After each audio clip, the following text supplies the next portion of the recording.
kita lagi ada di Makam Yosudipuro yang tepatnya di Desa Pengging, Boyolali. dan kita akan masuk ke Makam Yosudipuro 1. Nah, di depan makam Yosudipuro terdapat papan biografi Raden Ngabeni Yosudipuro. Lalu di sampingnya juga terdapat papan yang berisikan mengenai makna sanggaran. Bisa dilihat ya teman-teman. Selanjutnya kita masuk nih ke dalam makam Yosudipuro.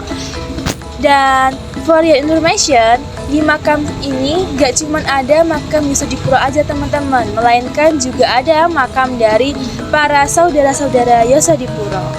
Tahu nggak sih kalau Raden Yosudipuro adalah pujangga dari Keraton Surakarta Hadiningrat.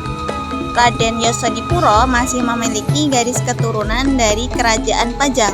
Beliau adalah putra dari pasangan Raden Tumenggung Padmonegoro dan Siti Mariam, dan lahir pada tahun 1729 dengan nama Bagus Banjar. Nah, Bagus Banjar mulai mengabdi kepada Sri Paduka Kanjeng Susuhunan Pakubuwono II di Keraton Kartasura saat pecah geger pecinan bersama dengan Pangeran Wijil IV dan Tumenggung Arong Binan. Raden Yosudipuro ikut berjasa dalam memindahkan Keraton Kesunanan Kartasura ke Desa Solo yang kemudian menjadi pusat Keraton Kesunanan Surakarta Hadiningrat. Setelah di Surakarta, Raden Yosudipuro diangkat menjadi abdi dalem Kadipaten dan tinggal di bekas Kedungkol yang sekarang disebut Yosudipuran. Mbak ya itu di dalam keraton, jadi beliau itu yo tangan kanannya ratu. Jadi apa itu mujaga dulu kan gitu. Jadi itu menjanggani Pakubuwono kedua, ketiga, keempat. Seperti yang dikatakan Pak Coyo, Raden Yosudipuro tidak hanya mengabdi kepada Pakubuwono II, namun juga mengabdi pada Pakubuwono III dan Pakubuwono IV.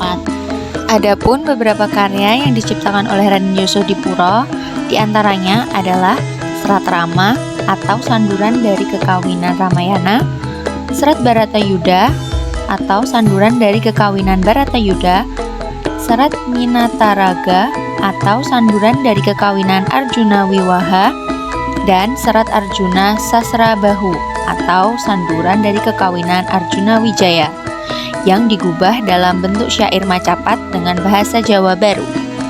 Raden Yosudipuro wafat pada tanggal 14 Maret 1803.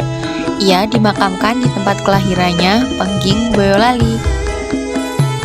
Nah, di sini narasumber akan menceritakan latar belakang beliau, mengapa dan sejak kapan beliau menjadi juru kunci di makam Raden Yosudipuro I.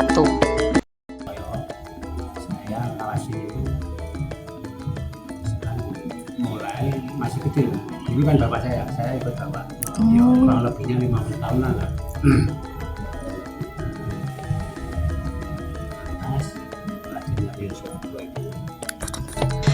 Jadi itu dia latar belakang kenapa bapaknya bisa jadi juru kunci di makam Yosudipuro I ini, teman-teman.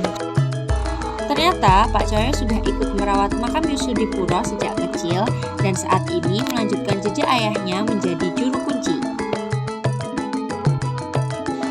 Sekian dari kami, saatnya sesi dokumentasi.